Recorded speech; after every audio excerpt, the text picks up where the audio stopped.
बिस्मिल्लाहिर्रहमानिर्रहीम। अस्सलाम वालेकुम नाज़रीन, एग्रीकल्चर रेवोल्यूशन के साथ मैं हूं आपका मेज़बान सदाकत अली। आज की इस वीडियो में हम बात करेंगे कि धान के गिरने की वजूहात क्या हो सकती हैं, जिससे हमारे धान की फसल की जो पैदावार है तकरीबन 10 से लेकर 50% तक मुतासर हो सकती है। तो आज हम देखेंगे कि इसकी मेन जो बुनियादी वजूहात है वो क्या हो सकती हैं और इसको कैसे दूर किया जा सकता है और अच्छी पैदावार कैसे ली जा सकती है। तो जो मेरे धान के काश्तकार भाई हैं, इस मालूमात को लाजमी देखें, सुने, ताकि वो अपनी धान की पैदावार अच्छी हासिल कर सकें और आइंदा जो फसल होगी उसके लिए भी अच्छे इक़दाम कर सकें। तो वीडियो शुरू करने से पहले जिन दोस्तों ने अभी तक मेरे चैनल को सब्सक्राइब नहीं किया वो मेरे चैनल को सब्सक्राइब कर दें, ताकि फ़सलों के मतलब जो भी मालूमात होंगी बर वक्त आप तक पहुंचती रहेंगी। तो अब बात कर लेते हैं कि ये बुनियादी वजूहात कौन सी हो सकती हैं। तो इलाके के हिसाब से धान की मुनासिब किस्म का इंतखाब ना करना, फसल को मुनासिब वक्त पर काश ना करना, उसके बाद धान की फसल के लिए खादों का जो बर वक्त और मुतवाज़न इस्तेमाल है अगर उसको ना किया जाए तो तब भी ये मसाइल आते हैं। इसके अलावा अपने धान की फसल में आपाची की अगर देखभाल ना की जाए तो तब भी ये जो मसाइल सामने आते हैं। तो सबसे पहले बात कर लेते हैं कि हमने ऐसे क्या इक़दाम करने हैं कि हम धान की अच्छी पैदावार ले सकें।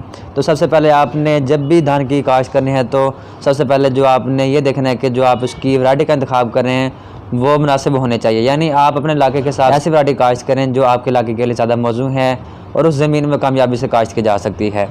उसके बाद आपने ये देखना है कि फ़सल की आपने मुनासिब वक्त पर इसकी काश्त करनी है, यानी अक्सर देखा जाता है कि कुछ लोग इसको लेट काश्त करते हैं, कुछ पहले काश्त कर लेते हैं।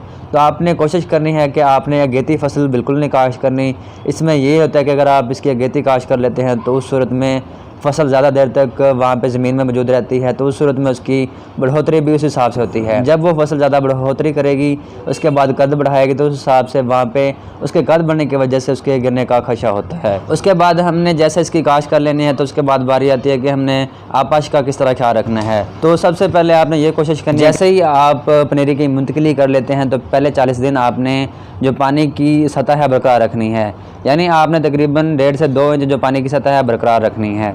और 40 दिन तक पानी बरकरार रखने के बाद आपने अगले 2 हफ्ते जो पानी की सतह होगी, यानी जो पानी की सूरत हाल होगी, आपने तरवतर में अपना जो खेत रखना है, क्योंकि इससे वहाँ पे जो टिलर बने होंगे, तने बने होंगे, अच्छे बनेंगे और जो जड़ होगी वो मजबूत बनेगी और आपके धान के गिरने का खदशा भी कम हो जाएगा। लेकिन अगर आप ज़्यादा देर तक और मुसलसल पानी लगाते रहते हैं तो उस सूरत में ये खदशा बढ़ जाता है कि आपकी धान की फसल गिर जाएगी।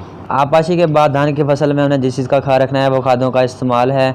तो खादों के इस्तेमाल में आपने कोशिश करनी है कि उसका बर वक्त इस्तेमाल कर लेना है और मतवाज़न जो उसका इस्तेमाल है वो करना है। यानी आपने यूरिया के हवाले से अगर बात की जाए तो पहले 40 दिनों में आपने कोशिश करनी है कि जो यूरिया की तमाम मिकदार है, तमाम एक साथ हैं, वो पहले से 40 दिनों में आप मुकम्मल कर लें। लेकिन आप अगर मुसलसल और ज़्यादा मिकदार में इसका इस्तेमाल करते हैं तो उस सूरत में यह खदशा बढ़ जाता है कि आपकी धान की फसल जो है वो गिर जाएगी। तो कोशिश करें कि जो भी तमाम खादें हैं वो बर वक्त और मतवाज़न मिकदार में इस्तेमाल कर लें, तो आपकी धान की फसल भी अच्छी बढ़ोतरी करेगी, अच्छी ग्रोथ करेगी और अच्छी पैदावार देगी, टिलर भी अच्छे बनेंगे और तने भी अच्छे बनेंगे। तो उसके बाद एक और चीज़ देखी जाती है कि धान की फसल को गिरने से महफूज रखने वाली कुछ ज़रिया अद्वियात का भी इस्तेमाल किया जाता है। तो इसके लिए आप अपने मुकामी ज़रिए माहिरीन से मशवरा करते हुए अपनी धान की फसल पर मुख्तलिफ जो ज़रिया अद्वियात हैं इस्तेमाल करवा सकते हैं। तो आपने कोशिश करनी है कि जब आपकी फसल तकरीबन 55 से 60 दिन की हो चुकी हो तो उसके बाद इस चीज़ का इक़दाम करें, यानी 55 से 60 दिन के बाद अपनी धान की फसल को गिरने से बचाने के लिए ये ज़रिए अद्वियात इस्तेमाल की जा सकती हैं। तो ये थी तमाम मालूमात के हमने अपनी धान की फसल को किस तरह गिरने से महफूज रखना है। तो इसमें चंद चीज़ें हैं कि हमने वक्त काश्त को मद्देनज़र रखना है। उसके बाद काश्त करने के बाद जो पानी की मैनेजमेंट है, पानी का इस्तेमाल है, आपाशी का इस्तेमाल है, उसमें भी हमने एहतियात रखनी है। खादों के बर वक्त और मतवाज़न इस्तेमाल में भी हमने ख्याल रखना है। उसके बाद इसकी जो धान की इकसाम है, ज़मीन के हिसाब से, इलाके के हिसाब से उसका भी खास ख्याल रखना है। तो इन तमाम चीज़ों को मद्देनज़र रखते हुए आप धान के मुख्तलिफ जो वैरायटियाँ हैं काश्त कर सकते हैं और अच्छी पैदावार ले सकते हैं। तो उम्मीद करता हूँ मेरी आज की वीडियो आपको पसंद आई होगी। अगर पसंद आई है तो इसको लाइक भी करें, शेयर भी करें और हमारे चैनल एग्रीकल्चर रेवोल्यूशन को भी सब्सक्राइब करें और इसी के साथ हमें इजाज़त दें। अल्लाह।